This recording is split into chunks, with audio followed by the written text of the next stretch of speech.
प्रणाम यमदेव। प्रणाम करने वाले को आशीर्वाद देने की रीत है, किंतु मैं आपको क्या आशीर्वाद दूं हनुमान? सारे आशीर्वाद तो आपने प्राप्त कर लिए हैं। बस आशा करता हूं कि आप उन आशीर्वादों का अनुचित प्रयोग न करें। शक्ति होती ही इसलिए है जो समय पड़ने पर काम आए, और मेरी दृष्टि में मैंने कभी भी किसी निर्बल को नहीं सताया, किसी के साथ अन्याय नहीं किया, बस अपना धर्म निभाया, जो है मेरे प्रभु और उनके परिवार की रक्षा करना। यदि मेरे प्रभु और उनके परिवार पर कोई संकट आएगा तो फिर मुझे मेरी शक्तियों का प्रयोग करने का पूर्ण अधिकार है। यदि मेरी भक्ति आपको अपराध लगी है तो वो भी स्वीकार है मुझे।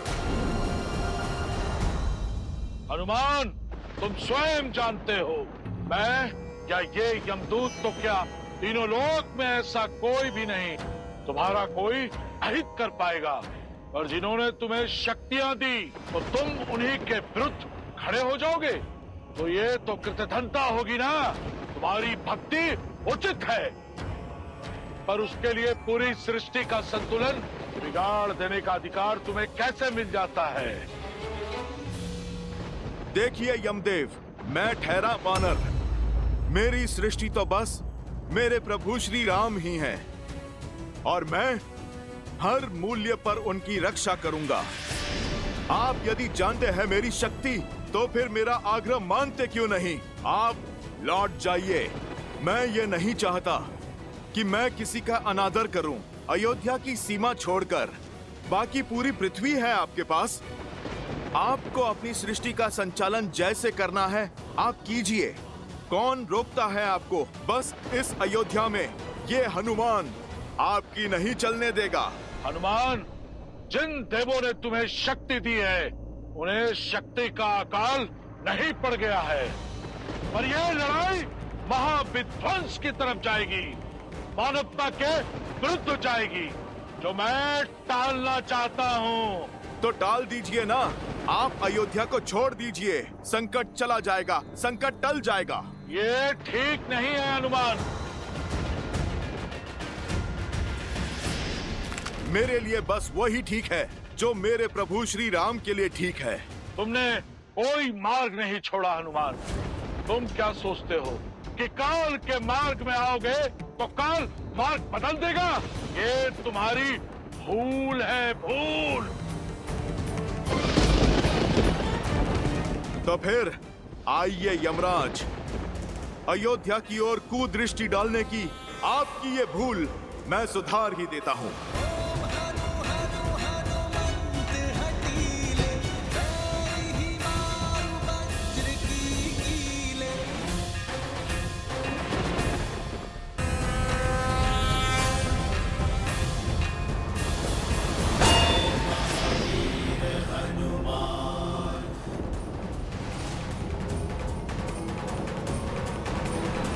यमदेव, मेरे समक्ष प्रस्तुत हो तुरंत। ये मेरा ब्रह्मा का आदेश है।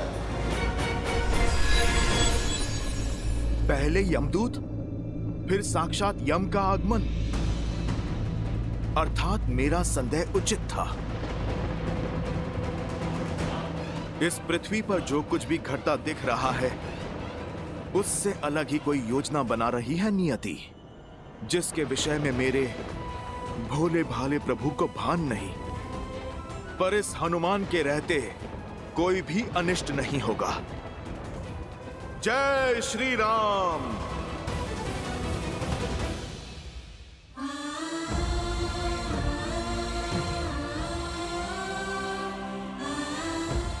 तो ये है वो राम के पुत्र जो धर्म की स्थापना करने के लिए मेरा सामना करने आए थे। देखो असुर वीरों, राम के इन वंशजों को कुंभकर्ण के पुत्र के समक्ष घुटने टेक दिए, इन्होंने माटी में सिमट गए हैं। लव, कुश, युद्ध भूमि में महत्वपूर्ण ये नहीं है कि कौन गिरा, महत्वपूर्ण ये है कि गिरकर फिर से कौन उठ पाया।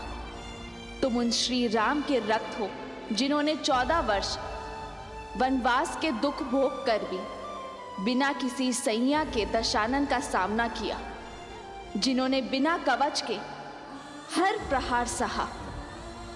तुम टूट नहीं सकते, अधर्म के समक्ष झुक नहीं सकते पुत्र, क्योंकि यदि तुम टूटे तो श्री राम का राम राज्य का सपना टूटेगा।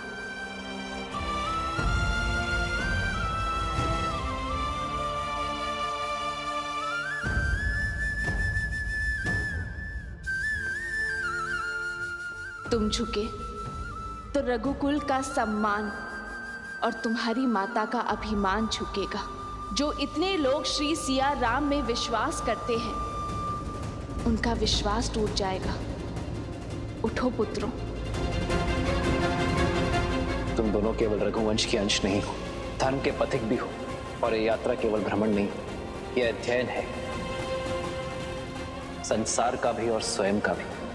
क्योंकि जो स्वयं पर विजय पा लेता है, उसे संसार कभी हरा नहीं सकता।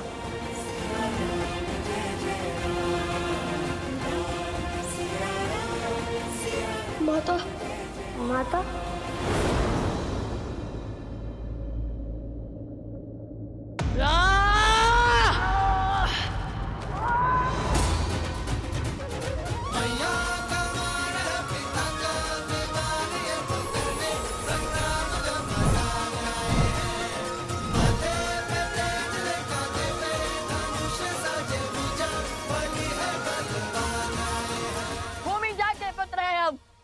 भूमि शायद नहीं हुए, अपनी माता का आशीष ले रहे थे हम।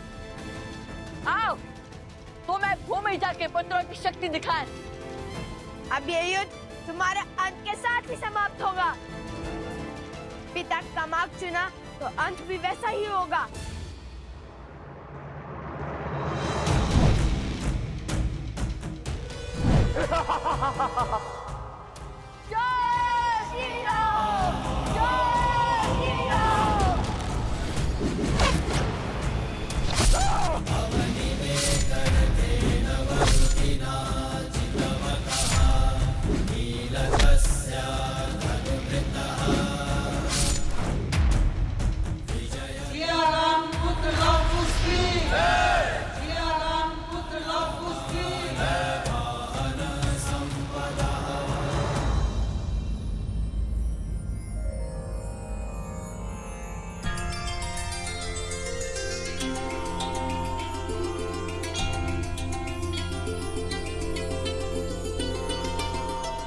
तुम्हारा मार्ग और तुम्हारी सोच अवश्य अनुचित है, किंतु तुमने अपना पुत्र धर्म निभाया है, इसलिए तुम इस प्रणाम के पात्र हो। हम देवताओं से आपकी मुक्ति की प्रार्थना करते हैं, बुरे से बुरे व्यक्ति में भी। यदि अपने माता पिता के लिए आदर का ये भाव रहे तो हम उस भावना को नमन करते हैं। आशा है कि तुम समझ गए होंगे कि प्रतिशोध की अग्नि स्वयं को ही स्वाहा कर देती है। समझ गया, और ये भी समझ गया कि कितना अभागा था मैं, जो रघुवंश की महानता नहीं समझ सका। आज समझ आया कि पिता का मान उसके बुरे कर्मों का अनुसरण करके नहीं, शुभ मार्ग पर चलकर और उन्हें भी शुभ मार्ग पर लाकर होता है। संतान हो तो लव कुश जैसी, राम नाम सत्य है। भज मन राम नाम सुखदाई। आर्यवर्त का भ्रमण तो संपूर्ण हो ही गया है कुछ। अब बस शीघ्र ही पिताश्री से भेंट करने की इच्छा है भैया। हनुमान से लड़कर कोई लाभ नहीं, इससे केवल समय ही व्यर्थ होगा। तो मार्ग क्या है परमपिता? महादेव अब केवल वही हैं जो हम सबको मार्ग दिखा सकते हैं। रामदेव, हम गए थे महादेव के पास, किंतु उन्होंने सारी बात श्रीराम पर डाल दी। अब श्रीराम तो आपके प्रिय हनुमान जी की सौगंध से बंधे हैं। इसीलिए हमें अब महादेव के पास ही जाना होगा।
महादेव, अपने नाम को साकार करने का समय आ गया है प्रभु। हमारी विपदा को केवल आप ही हर सकते हैं। एक युग का परिवर्तन होने को है और हनुमान बाधा बनकर खड़े हैं। श्री राम की लीला के समाप्त होने का समय हो गया है, किंतु ऐसा हो नहीं रहा, क्योंकि हनुमान ऐसा होने नहीं दे रहे और वहां देवी लक्ष्मी प्रतीक्षा कर रही है नारायण और हनुमान के इस हट के अंत होने का। और हनुमान जी वो है कि अपनी हट से हटने को तैयार ही नहीं है। वो आप ही के अंश हैं। कृपा कर कोई मार्ग दिखाइए प्रभु, कोई मार्ग दिखाइए।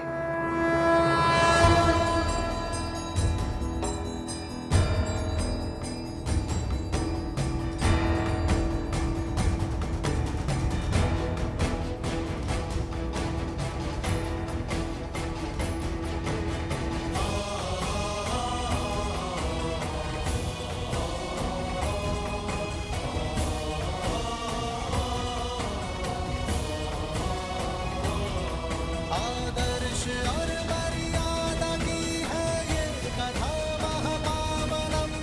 कांटे मद श्री से मिला दे श्रीमद् रामायणम।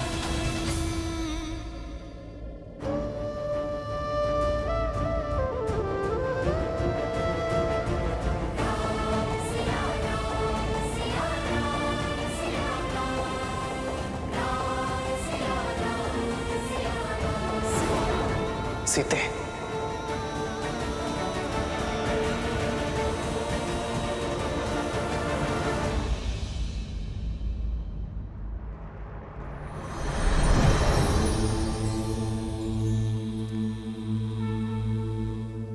प्रणाम आराध्य। प्रणाम महादेव। आप तो अंतर्यामी हैं, सब जानते हैं, परंतु फिर भी ऐसा कुछ है जिसे आपको स्मरण कराने के लिए मेरा यहां आना आवश्यक था। शेष की शैया सज्ज है, देवी लक्ष्मी भी प्रतीक्षा में है, परंतु केवल वही नहीं है जो नारायण की प्रतीक्षा कर रही हैं। एक नया युग आंखें फैलाए आपकी प्रतीक्षा कर रहा है। कई नए वचन, कई सीख, कई नए कालक्रम नारायण की अगली लीला की प्रतीक्षा में है। हे नारायण, ये ब्रह्मांड आपकी अगली लीला देखने के लिए सज्ज है, परंतु ऐसा हो नहीं पा रहा। मैं जानता हूं आप स्वयं हनुमान की प्रतिज्ञा से बद्ध हैं, परंतु कोई ना कोई मार्ग तो ढूंढना ही होगा ना, जिससे हनुमान की प्रतिज्ञा भी ना टूटे और सृष्टि का चक्र भी ना रुके। ये तो सर्वविदित है कि बल, छल, बुद्धि, युक्ति और ज्ञान विज्ञान से हनुमान को हरा पाना असंभव है। हनुमान यदि हारेंगे तो अपने श्री राम से। मैं आपका संकेत समझ रहा हूं आराध्य। एक नई कहानी, एक नया युग, एक नया अवतार लेने का समय आ गया है। किंतु समस्या ये है कि इस बार बाधा कोई असुर या आसुरी शक्ति नहीं, बाधा एक भक्त है। बाधा कोई छल या पाप नहीं, एक भक्त का असीम प्रेम है। महादेव, इस संसार में युगों युगों तक जब भी एक सच्चे भक्त का नाम लिया जाएगा, तब सर्वप्रथम हनुमान का नाम लिया जाएगा। जिस जिसके मन में मेरा नाम बसेगा, मेरा हनुमान उसकी रक्षा करने के लिए सच होगा। और जब जब राम का नाम लिया जाएगा, हनुमान का नाम स्वयं उसके साथ जुड़ जाएगा। राम नाम की 108 माला पूर्ण करने का पुण्य एक भक्त को केवल हनुमान का नाम लेके ही मिल जाएगा। किंतु समय आ गया है महादेव कि एक भक्त ये जाने कि भक्ति शरीर की नहीं, भाव की होती है। शरीर के मोह और बंधन से मुक्त होकर ही भक्ति का वास्तविक सोपान चढ़ा जाता है और वही उसका उचित मार्ग है। आप निश्चिंत हो जाइए महादेव, हनुमान की बाधा शीघ्र ही दूर हो जाएगी।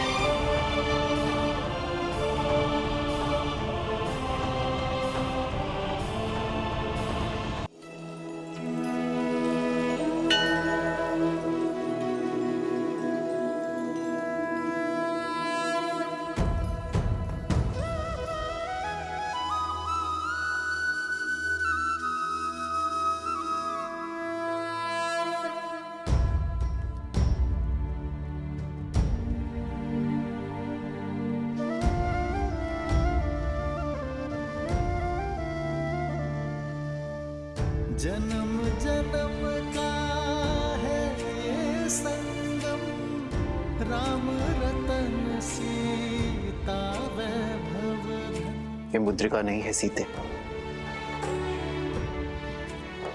हमारे प्रेम, हमारे वियोग,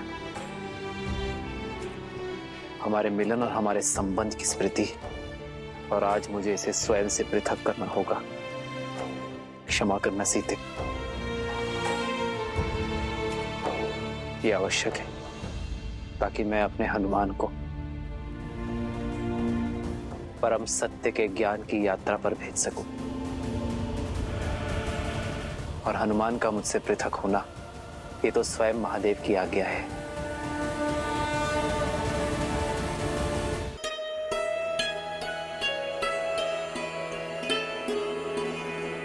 हनुमान। प्रभु, मैं अभी प्रस्तुत हुआ। जय श्री राम। श्री गुरु चरण सरोज रज,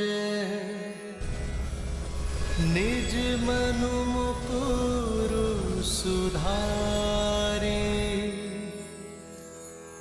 बरनउँ रघुबर बिमल जसु, प्रभु, सेवक प्रस्तुत है। जो दायक फल चारि।